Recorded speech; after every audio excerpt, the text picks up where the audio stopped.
Good evening students.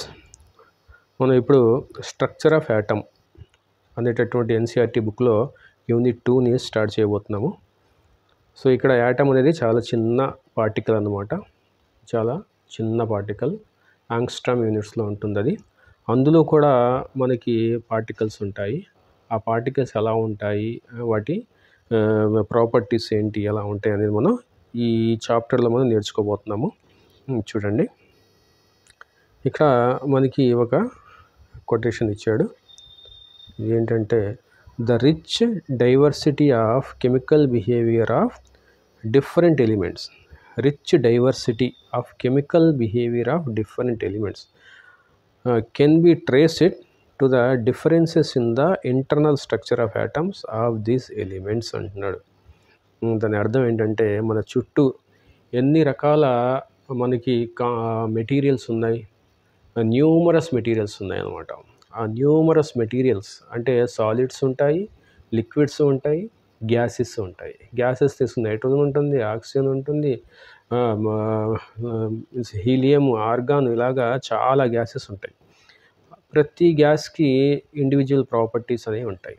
అలాగే solids ఉంటాయి, copper ఉంటుంది, గోల్డ్ ఉంటుంది, సిల్వర్ ఉంటుంది, ఐరన్ ఉంటుంది, న్యూమరస్ సాలిడ్స్ ఉంటాయి అన్నమాట. కార్బన్ ఉంటుంది, న్యూమరస్ సాలిడ్స్ అన్నీ కూడా వాటి ప్రాపర్టీస్ అనేవి డిఫరెంట్గా ఉంటాయి అన్నమాట. గోల్డ్ అనేది చాలా కాస్ట్లీ ఉంటుంది, ఐరన్ అనేది చాలా చీప్ మెటీరియల్ ఉంటుంది. మీన్స్ వాటి యొక్క ఇంటర్నల్ స్ట్రక్చర్ మీద డిపెండ్ ఉంటుంది అన్నమాట అది. అలాగే లిక్విడ్స్ కూడా ఉంటాయి. వాటర్ అనేది లిక్విడ్, పెట్రోల్ కూడా లిక్విడే, కిరోసిన్ కూడా లిక్విడే. కానీ వాటి యొక్క యాటమ్స్, ఆ యాటమ్స్లో ఉన్నటువంటి ఎలక్ట్రాన్స్, ప్రోటాన్స్, న్యూట్రాన్స్ మీద వాటి యొక్క బిహేవియర్ డిపెండ్ అవుతుంది. అంటే ఈ డైవర్సిటీ, ఈ హ్యూజ్ డైవర్సిటీ అంటే న్యూమరస్ మెటీరియల్స్, మన చుట్టూ న్యూమరస్ మెటీరియల్స్ ఉంటాయి, చాలా చాలా ఎక్కువ మెటీరియల్స్ ఉంటాయి. సో అన్ని మెటీరియల్స్ ఉండడానికి రీజన్ ఏంటంటే, అన్నిట్లో కూడా యాటమ్స్ ఉంటాయి. అన్నీ కూడా ఏ మెటీరియల్ తీసుకున్నా సరే ఆ మెటీరియల్ లోపల, ఆ మాలిక్యూల్స్ లోపల యాటమ్స్ ఉంటాయి. అంటే మాలిక్యూల్స్ అనేవి యాటమ్స్తో తయారు చేయబడి ఉంటాయి అన్నమాట. ఆ యాటమ్స్ లోపల కూడా పార్టికల్స్ ఉంటాయి. ప్రోటాన్స్, న్యూట్రాన్స్, ఎలక్ట్రాన్స్ అనేసి పార్టికల్స్ ఉంటాయి. సో వీటి యొక్క ప్రాపర్టీస్ డిఫరెంట్గా ఉండడానికి రీజన్ ఏంటంటే, అంటే పెట్రోల్ మండుతుంది, వాటర్ మండదు. రీజన్ ఏంటంటే అందులో ఉన్నటువంటి యాటమ్స్ అన్నమాట. సో అది ఆ రిచ్ డైవర్సిటీ అన్నమాట. రిచ్ డైవర్సిటీ అంటే different types of material, rich diversity of chemical behaviour. Chemical behaviour అంటే ఏంటి? ఇప్పుడు చెప్పాను కదా, పెట్రోల్ మండుతుంది, వాటర్ మండదు. అది బిహేవియర్ అనమాట, కెమికల్ నేచర్ అనమాట. అది ఆ లిక్విడ్స్ రెండు కూడా లిక్విడ్సే, కానీ పెట్రోల్ మండుతుంది, వాటర్ మండదు.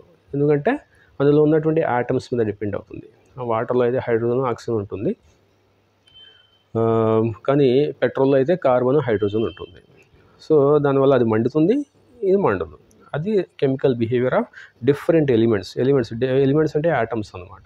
సో వాటర్లో చెప్పాను కదా, హైడ్రోజన్, ఆక్సిజన్ రెండు ఎలిమెంట్స్ ఉంటాయి, కానీ పెట్రోల్లో అయితే కార్బన్, హైడ్రోజన్ ఎలిమెంట్స్ ఉంటాయి.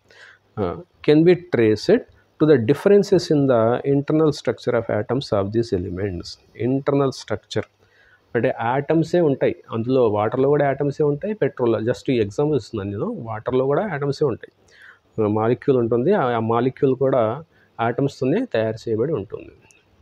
కానీ ఇక్కడ ఆ యాటమ్స్లో ఉండేటటువంటి number of electrons, number of protons, number of neutrons, ఎన్ని న్యూట్రాన్స్ ఉన్నాయి, ఎన్ని ప్రోటాన్స్ ఉన్నాయి ఒక్కొక్క యాటంలో అనే దాని మీద వాటి యొక్క ప్రాపర్టీస్ అనేవి డిపెండ్ అయి ఉంటాయి అనేసి చెప్తున్నాడు అనమాట. Structure of atoms of these elements. ఆ యాటమ్స్ యొక్క స్ట్రక్చర్, అటామిక్ స్ట్రక్చర్ అంటాడు దాన్ని. యాటమ్ యొక్క స్ట్రక్చర్ అంటే ఏంటి? Atomic structure. మన బాడీ స్ట్రక్చర్ అంటే ఏంటి? మన బాడీ లోపల ఉండే పార్ట్స్ అన్నమాట. హార్ట్ ఉంటుంది, లివర్ ఉంటుంది, అలాగా అన్ని పార్ట్స్ కంబైన్ చేస్తే మన బాడీ స్ట్రక్చర్ వస్తుంది. అలాగే యాటమ్ లోపల ఉండేటటువంటి అన్ని పార్టికల్స్ని కంబైన్ చేస్తే మనకి అటామిక్ స్ట్రక్చర్ వస్తుంది. ఓకే, సో ఆ విధంగా మనకి huge diversity of chemical behaviour of different elements అన్నమాట. ఓకే, అది దాని మీనింగ్. ఇక్కడ మనకి ఆబ్జెక్టివ్స్ ఇచ్చాడు. ఈ చాప్టర్ మనం చదివిన తర్వాత మనకి అర్థమవుతుంది. ఫస్ట్ పాయింట్ ఏమి ఇచ్చాడు, know about the discovery of electron, proton and neutron and their characteristics. అంటే ఆటమ్ లోపల ఇంతకు ముందు అయితే 18th సెంచరీలో అయితే ఆటమే చిన్న 18th సెంచరీ వరకు ఆటమే చిన్న పార్టికల్, ఇంకా దాన్ని ఫర్దర్గా డివైడ్ చేయడం కష్టము, దాని లోపల ఏముండదు అనేసి అనుకునేవారు. కానీ దాని లోపల కూడా పార్టికల్స్ ఉంటాయి, ఎలక్ట్రాన్ ఉంటుంది, ప్రోటాన్ ఉంటుంది, న్యూట్రాన్ ఉంటుంది అనే స్టడీస్ మనకి చెప్పాయి అన్నమాట, సైంటిస్టులు కనుక్కున్నారు. సో అవి ఎలా కనుక్కున్నారు అనేటటువంటిది మనం నేర్చుకోబోతున్నాం అనమాట. ఇంకా ఎలక్ట్రాన్స్కి ఎలాంటి క్యారెక్టరిస్టిక్స్ ఉంటాయి, ఏ ఛార్జ్ ఉంటుంది, దాని సైజ్ ఎంత, ప్రోటాన్కి ఏ ఛార్జ్ ఉంటుంది, దాని సైజ్ ఎంత, అవి ఎలా బిహేవ్ చేస్తాయి, మ్యాగ్నెటిక్ ఫీల్డ్లో ఎలక్ట్రిక్ ఫీల్డ్లో ఎలా బిహేవ్ చేస్తాయి, వాటి యొక్క స్ట్రక్చర్స్, వాటి యొక్క స్పెక్ట్రా ఎలా ఉంటుంది, అదంతా మనం ఈ చాప్టర్లో నేర్చుకోబోతున్నాం అనమాట. తర్వాత describe Thomson model, Rutherford and Bohr atomic models. అంటే యాటమ్ ఎలా ఉంటుంది అనేది ఈ సైంటిస్ట్ థామ్సన్ అనే సైంటిస్టు, రూథర్ఫోర్డ్ అనే సైంటిస్టు, ఇంకా బోర్ అనే సైంటిస్ట్, వీళ్ళు యాటమ్ లోపల ఏముంటుంది, యాటమ్ జనరల్గా ఎలా ఉంటుంది అనేటటువంటి ఒక మోడల్స్ని ఇచ్చారనమాట. సో వాటి గురించి మనం నేర్చుకోబోతున్నాం అనమాట. తర్వాత point, understand the important features of the quantum mechanical model of atom. అంటే స్టార్ట్ చేసిన దగ్గర నుంచి అంటే సైంటిస్టులు ఆ యాటమ్ లోపల స్ట్రక్చర్ని ఎలా ఉంటుంది, ఇలా ఉంటుంది అని ఒక్కొక్కళ్ళు ఒక్కొక్క విధంగా చెప్పారు. థామ్సన్ ఒక విధంగా చెప్పాడు, రూథర్ఫోర్డ్ ఇంకో విధంగా చెప్పాడు, బోర్ ఇంకో విధంగా చెప్పాడు. సో ఒక్కొక్కళ్ళు ఒక్కొక్క విధంగా చెప్పుకుంటూ చివరికి మనకి యాక్సెప్టబుల్, అన్ని వేస్లో యాక్సెప్టబుల్ అయినటువంటి మోడల్ ఏంటంటే quantum mechanical model of atom అనమాట, అంటే క్వాంటమ్ కెమిస్ట్రీ. సో అందులో wave nature and particle nature of electrons గురించి మనకి డీటెయిల్గా తెలుస్తుంది, అంటే ఆర్బిటల్ పిక్చర్ అనమాట. సో దాని గురించి మనం నేర్చుకోబోతున్నాం అనమాట. తర్వాత understand nature of electromagnetic radiation and planks quantum theory. So electromagnetic radiation అంటే ఏంటంటే అది ఒక combination of so many waves అనమాట. స్టార్టింగ్ చేస్తే రేడియో ఫ్రీక్వెన్సీ దగ్గర నుంచి ఎండ్ చేస్తే ఎక్స్రేస్ వరకు, మధ్యలో మనం కౌంట్ చేస్తే రేడియో వేవ్స్ ఉంటాయి, మైక్రోవేవ్స్ ఉంటాయి, ప్లస్ ఐఆర్ రేడియేషన్ ఉంటుంది. తర్వాత మనం చూడగలిగేటటువంటి విజిబుల్ రేడియేషన్, దాని తర్వాత యూవీ రేడియేషన్ ఉంటుంది, దాని తర్వాత ఎక్స్రేస్ ఉంటాయి, దాని తర్వాత గామా రేస్ ఉంటాయి అన్నమాట. సో ఈ అన్ని రేస్ని కలిపితే కంబైన్గా మనం ఎలక్ట్రోమాగ్నెటిక్ రేడియేషన్ అంటారు. స్టార్టింగ్ రేడియో వేవ్స్ దగ్గర నుంచి చివరిలో గామా రేస్ దాకా మనకి ఎలక్ట్రోమాగ్నెటిక్ రేడియేషన్ అనేసి అంటారనమాట. ఓకే, తర్వాత explain the photo electric effect and describe features of atomic spectra. So photo electric effect అంటే ఏంటి అనేది మనం నేర్చుకోబోతున్నాం అనమాట. అంటే సన్లైట్ కానీ లేకపోతే హై ఎనర్జీ ఉన్నటువంటి లైట్ని ఒక మెటీరియల్ మీద వేసినప్పుడు అది ఏ విధంగా బిహేవ్ చేస్తుంది, దాని నుంచి ఎలక్ట్రాన్స్ ఎలా ఎజెక్ట్ అవుతాయి అనేటటువంటిది మనం నేర్చుకోబోతున్నాం. దాన్ని ఫోటో ఎలక్ట్రిక్ ఎఫెక్ట్ అంటారు. దాని తర్వాత అటామిక్ స్పెక్ట్రా అంటే ఎలిమెంట్స్కి కానీ మాలిక్యూల్స్కి కానీ అటామిక్ స్పెక్ట్రా, యాటమ్ అంటున్నాడు కాబట్టి అటామిక్ అంటే ఎలిమెంట్స్కి, యాటమ్స్కి హైడ్రోజన్ యాటమ్ ఉంది, హీలియం యాటమ్ ఉంది, వాటికి స్పెక్ట్రా అంటే అది లైట్ని అబ్జార్బ్ చేసి మళ్ళీ రిలీజ్ చేస్తే ఆ ఎనర్జీ రిలీజ్ అయినటువంటి ఎనర్జీని అనలైజ్ చేసి స్పెక్ట్రోఫోటోమీటర్ అనేసి ఒక మెషిన్ ఉంటుంది, అది మనకి ఒక స్పెక్ట్రాని ఇస్తుంది, ఒక ప్యాటర్న్ ఆఫ్ లైన్స్ ఇస్తుంది అనమాట. దాన్ని స్పెక్ట్రా అంటారు, ఒక యూనిక్ ప్యాటర్న్ ఆఫ్ లైన్స్ ఇస్తుంది అనమాట. సో దాన్ని స్పెక్ట్రమ్ అంటారు. దాని గురించి కూడా మనం నేర్చుకోబోతున్నాం అనమాట. తర్వాత state the de Broglie relation and Heisenberg uncertainty principle. So ఈ డి బ్రోలీ అనే ఆయన ప్లస్ హైజెన్బర్గ్ అనే ఆయన కొన్ని థీరమ్స్ ఇచ్చాడనమాట. కొన్ని రూల్స్ చెప్పాడనమాట. అంటే ఎలక్ట్రాన్‌కి వేవ్ నేచర్ ఉంటుంది అనేసి, ఆ ఎలక్ట్రాన్‌కి మనకి వెలాసిటీ కనుక్కుంటే దాని పొజిషన్ కనుక్కోవడం కష్టం అనేసి, ఆ పొజిషన్ మనకి ఎగ్జాక్ట్‌గా తెలిస్తే వెలాసిటీ మనం దాని మూమెంటం కనుక్కోవడం కష్టం అనేసి, కొన్ని రూల్స్, అన్సర్టెనిటీ ప్రిన్సిపల్ అంటారు దాన్ని. దాని గురించి కూడా మనం నేర్చుకోబోతున్నాం అనమాట.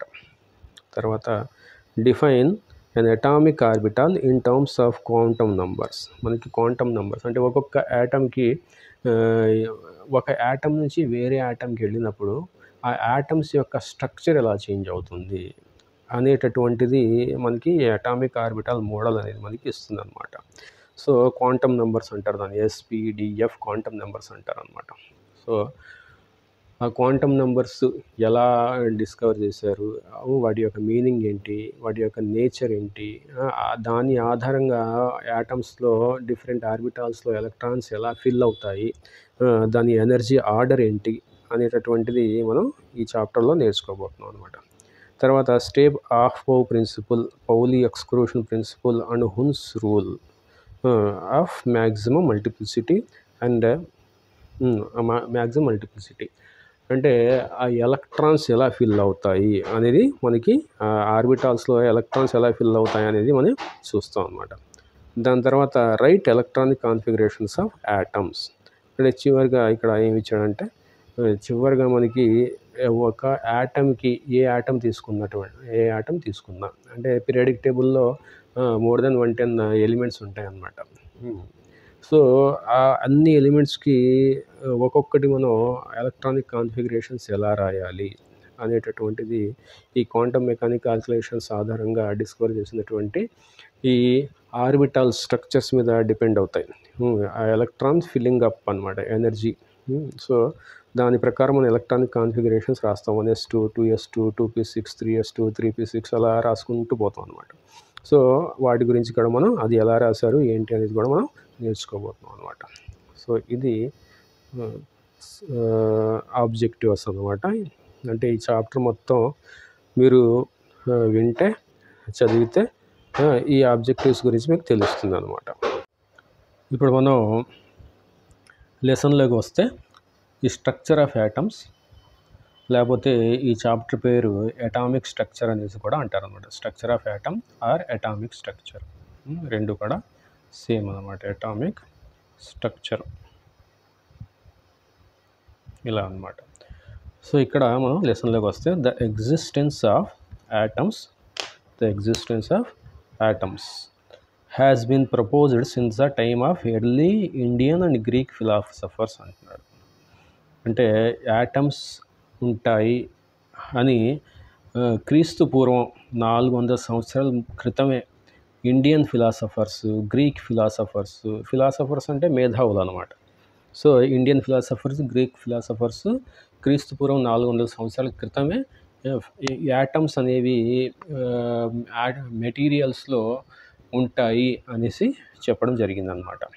Hoover of the view that atoms are the fundamental building blocks of matter. అంటే ప్రతి మ్యాటర్ అంటే మన చుట్టూ ఉన్నటువంటి పదార్థాలు మ్యాటర్. సో అందులో చాలా చిన్న పార్టికల్స్, చాలా చిన్న కణాలు, కణం కాదు, పార్టికల్స్ అన్నమాట.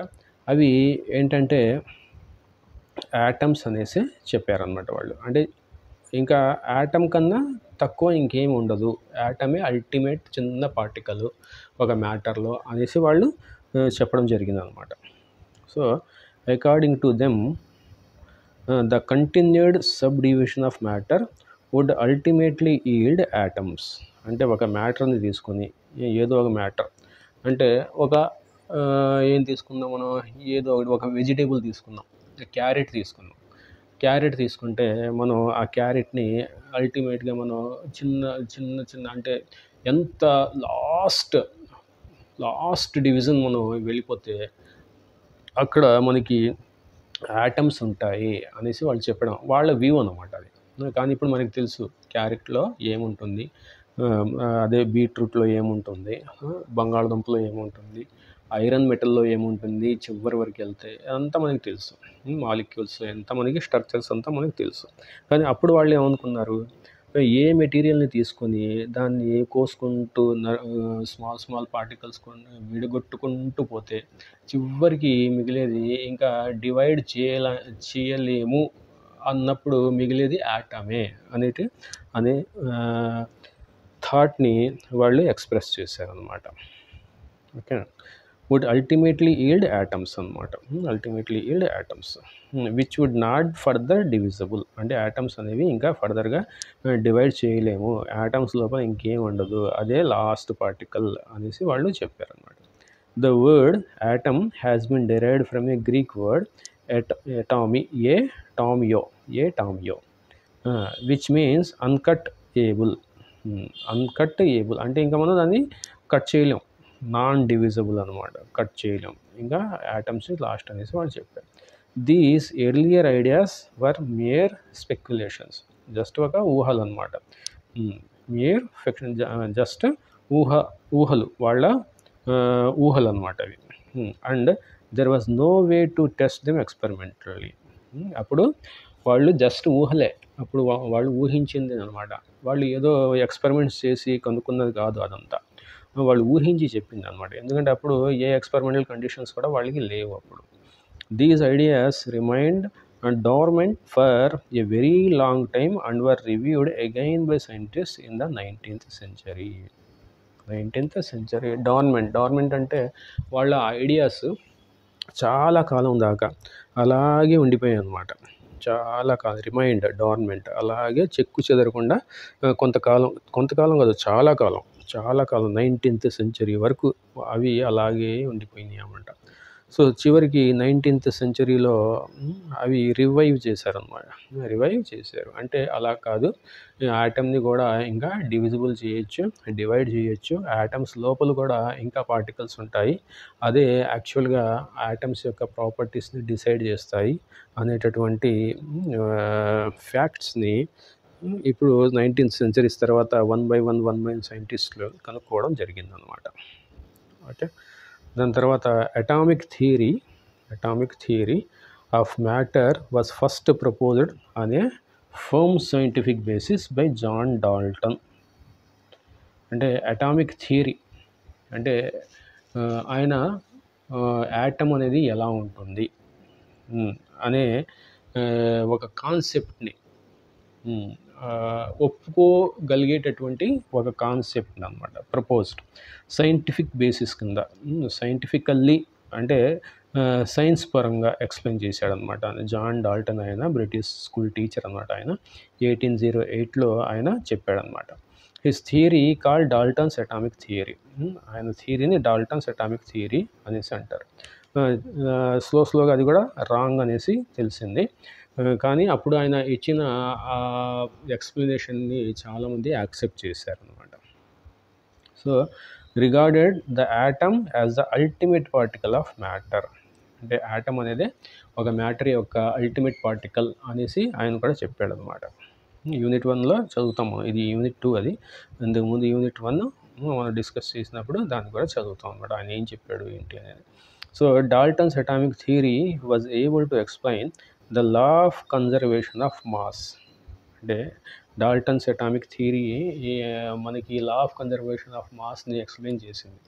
లా ఆఫ్ కన్జర్వేషన్ ఆఫ్ మాస్ అంటే ఏంటి, ఒక రియాక్షన్ జరిగినప్పుడు ఆ రియాక్షన్ జరగకముందు మ్యాటర్కి ఎంత వెయిట్ ఉంటుందో రియాక్షన్ జరిగిన తర్వాత కూడా మ్యాటర్కి అంతే వెయిట్ ఉంటుంది. కాంపోజిషన్ అంటే మెటీరియల్ చేంజ్ అవుద్ది కానీ దాని యొక్క మాస్ చేంజ్ అవ్వదు, అది అంతే వెయిట్ ఉంటుంది అనే కాన్సెప్ట్ని లా ఆఫ్ కన్జర్వేషన్ ఆఫ్ మాస్ అంటారు. తర్వాత లా ఆఫ్ కాన్స్టెంట్ కాంపోజిషన్ని కూడా ఎక్స్ప్లెయిన్ చేయగలిగింది అనమాట ఆయన theory, Dalton's atomic theory. Constant composition అంటే ఒక మెటీరియల్ ఏ సోర్స్ నుంచి మనం తీసినా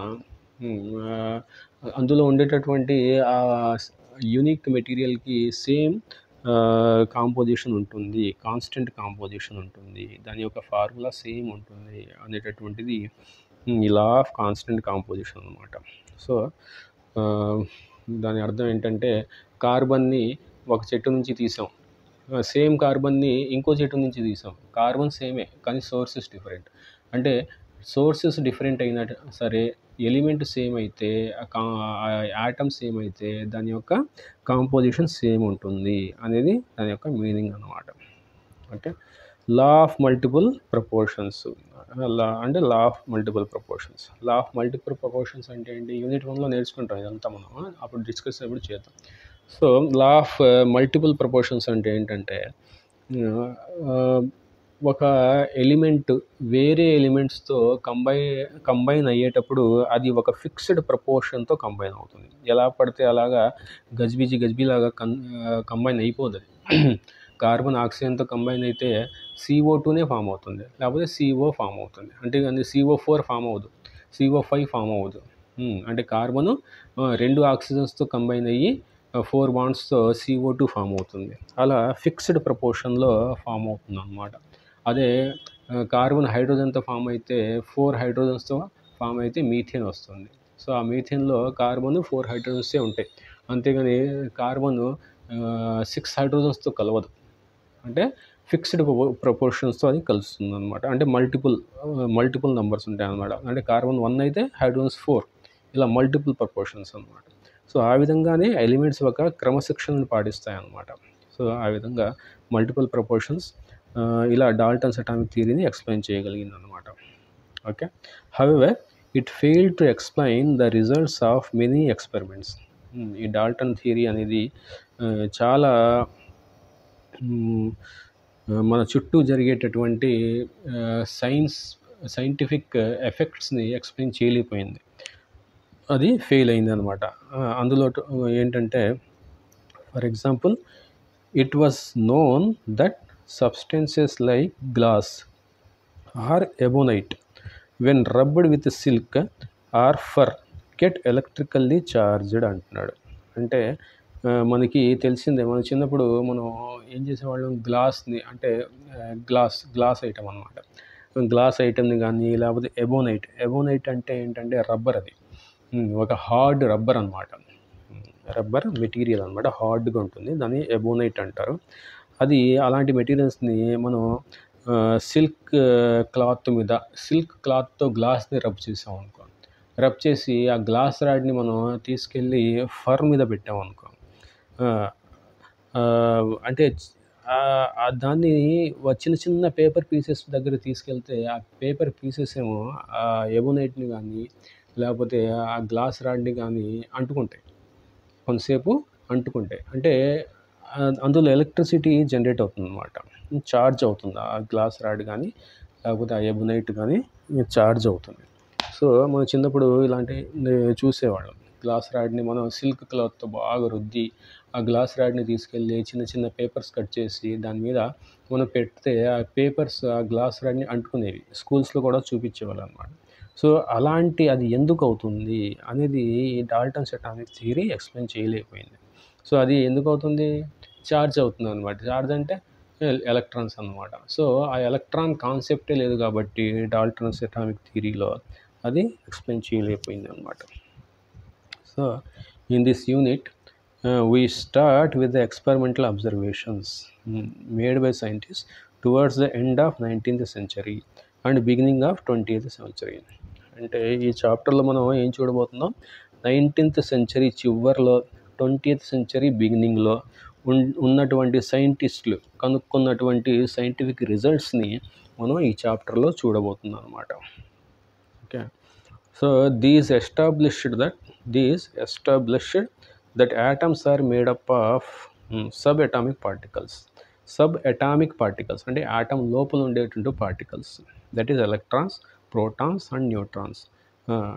so A concept very different from that of Dalton. Okay, so మనం ఈ చాప్టర్లో ఏం చూడబోతున్నాం, యాటంలో ఉండేటటువంటి ప్రోటాన్స్, న్యూట్రాన్స్, ఎలక్ట్రాన్స్, వాటి యొక్క స్ట్రక్చర్స్, వాటి యొక్క ప్రాపర్టీస్, క్యారెక్టరిస్టిక్స్ అన్నీ మనం చూడబోతున్నాం. అది డాల్టన్ థియరీకి టోటల్గా డిఫరెంట్ అనమాట. కాబట్టి డాల్టన్స్ థియరీని ఎవరు మనం కరెక్ట్ థియరీ అని చెప్పరనమాట. ఓకే, ఇప్పుడు మనకి first discovery of sub atomic particle అనేసి ఇక్కడ ఇచ్చాడు. సబ్ అటామిక్ పార్టికల్ అంటే ఏంటి? యాటంలో ఉన్నటువంటి ఒక పార్టికల్, యాటం లోపల ఉన్నటువంటి ఒక పార్టికల్ అంటే ఎలక్ట్రాన్ అన్నమాట. ఫస్ట్ మనం ఇక్కడ కనుక్కోబోతుంది ఏంటంటే డిస్కవరీ ఆఫ్ ఎలక్ట్రాన్స్ అన్నమాట. సో అది క్యాథోడ్ రే ట్యూబ్తో మనం కనుక్కోబోతున్నాం ఇక్కడ. సో ఇది చదువుతాం ఏమన్నాడు. An insight into the structure of atom was obtained from the experiments on the electrical discharge through gases అంటున్నాడు. Electrical discharge through gases. Electrical discharge అంటే ఏంటి? ఎలక్ట్రికల్ డిశ్చార్జ్ అంటే ఏంటి? ఎలక్ట్రికల్ డిశ్చార్జ్ అంటే ఏంటంటే సడన్గా ఎక్కువ కరెంటుని, ఎక్కువ ఎలక్ట్రిసిటీని మనం ఒక గ్యాస్ ద్వారా పంపిస్తే ఆ గ్యాస్ ఏమవుతుంది? ఆబ్వియస్గా అందులో షాక్ వస్తుందన్నమాట. ఈ ఉరుము మెరుస్తే మనకి ఏ విధంగా అయితే ఆ చుట్టుపక్కల ఉన్నటువంటి గ్యాసెస్ అయోనైజ్ అవుతాయో ఇక్కడ కూడా ఈ ట్యూబ్లో ఉన్నటువంటి గ్యాసెస్, ఈ ట్యూబ్లో ఉన్నటువంటి గ్యాసెస్ సడన్గా అయోనైజ్ అవుతాయి అన్నమాట. సో అది దాన్ని ఎలక్ట్రికల్ డిశ్చార్జ్ అంటారు దాన్ని.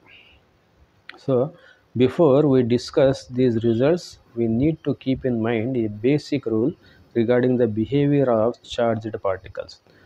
ఒక రూల్ని మనం గుర్తుపెట్టుకోవాలంట. దీని గురించి మనం చదివే ముందు ఒక రూల్ని మనం గుర్తుపెట్టుకోవాలి. ఏంటిది? Like charges ripple each other and unlike charges attract each other. అంటే నెగిటివ్ చార్జెస్ ఉన్నాయి, ఇవి రిపల్ చేస్తాయి. సో ఆపోజిట్ చార్జెస్ ఉన్నాయి, ప్లస్ మైనస్ ఉంది, ఇవి అట్రాక్ట్ చేసుకుంటాయి. ప్లస్ ఉంటే ఇవి రిపల్ చేసుకుంటాయి. సో అది మనం గుర్తుపెట్టుకోవాలి. అంటే పాజిటివ్ రిపల్ అవుతుంది, నెగిటివ్ అట్రాక్ట్ అవుతుంది అన్నమాట. అది మనం ప్రతి దాంట్లో చూసేదే. అది జనరల్గా అమ్మాయిలు ఎక్కువగా గొడవ పడతారు, అబ్బాయిలు ఎక్కువ గొడవ పడతారు. అబ్బాయి అయితే గొడవ అంటే ఆ విధంగా మనం నెగిటివ్ని మనం చెప్పొచ్చు అన్నమాట. సో పాజిటివ్ నెగిటివ్ రిపల్ అవుతాయి. నెగిటివ్ అనేది మనకి అట్రాక్షన్ ఉంటుందన్నమాట. సో ఇక్కడ డిస్కవరీ ఆఫ్ ఎలక్ట్రాన్స్. సో ఇందులో డిస్కవరీ ఆఫ్ ఎలక్ట్రాన్ అంటే ఇన్ 1830 మైకెల్ ఫారడే అనే scientist showed that if electricity is passed through a solution of an electrolyte, electricity is passed through a solution of electrolyte అంటే ఒక solution ఇలా తీసుకున్నాడు ఈయన. ఇక్కడ ఒక సొల్యూషన్ తీసుకున్నాడు. ఈ సొల్యూషన్లో ఈ విధంగా ఎలక్ట్రోడ్స్ పెట్టాడు.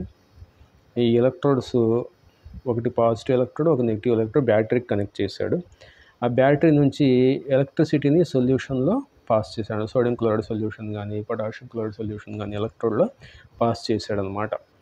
Solution of electrolyte. Chemical reactions occurred at the electrodes. అంటే ఇప్పుడు ఈ ఎలక్ట్రోడ్స్ అనే సొల్యూషన్లో డిప్ అయి ఉన్నాయి కదా, ఇప్పుడు ఈ వైర్స్ తీసుకెళ్ళి బ్యాటరీలో కలిపాడు. అంటే ఈ సొల్యూషన్ ద్వారా, ఎలక్ట్రోడ్స్ ద్వారా కరెంటు సొల్యూషన్లకి పాస్ అవుతుంది. పాస్ అయితే ఆయన ఏం అబ్జర్వ్ చేశాడంటే ఆ ఎలక్ట్రోడ్స్ ఇక్కడ ఈ ఎలక్ట్రోడ్స్ దగ్గర, ఈ ఎలక్ట్రోడ్ దగ్గర ఎక్కడైతే అవి ఆ సొల్యూషన్తో కాంటాక్ట్లోకి వచ్చినాయో అక్కడ కొన్ని కెమికల్ రియాక్షన్స్ జరగడం చూశాడనమాట. అక్కడ ఎలాంటి రియాక్షన్స్?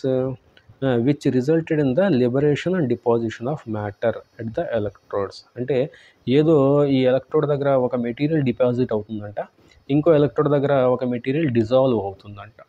సో అలా కొన్ని అబ్జర్వేషన్స్ చేశాడనమాట ఆయన, మైకెల్ ఫారడే అనే ఆయన. He formulated certain laws which you will study in class 12 అనమాట. సో దాన్ని ఎలక్ట్రోకెమిస్ట్రీ అనేసి ఒక చాప్టర్ ఉంది మనకి 12th క్లాస్లో.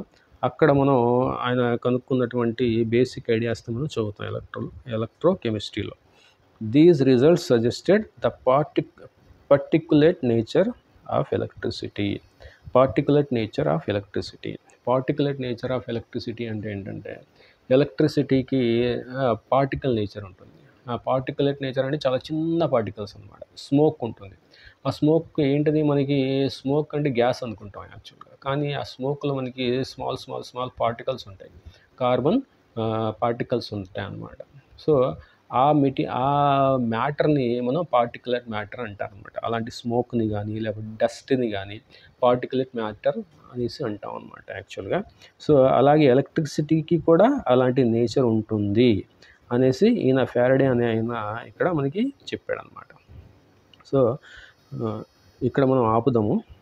సో నెక్స్ట్ క్లాస్లో మనం ఈ ఎలక్ట్రాన్ని క్యాథెటర్ డిశ్చార్జ్ ట్యూబ్ యూస్ చేసి ఎలా కనుక్కున్నాడు అనేది మనం నెక్స్ట్ క్లాస్లో చూద్దాం. అప్పటి వరకు టేక్ కేర్, బాయ్.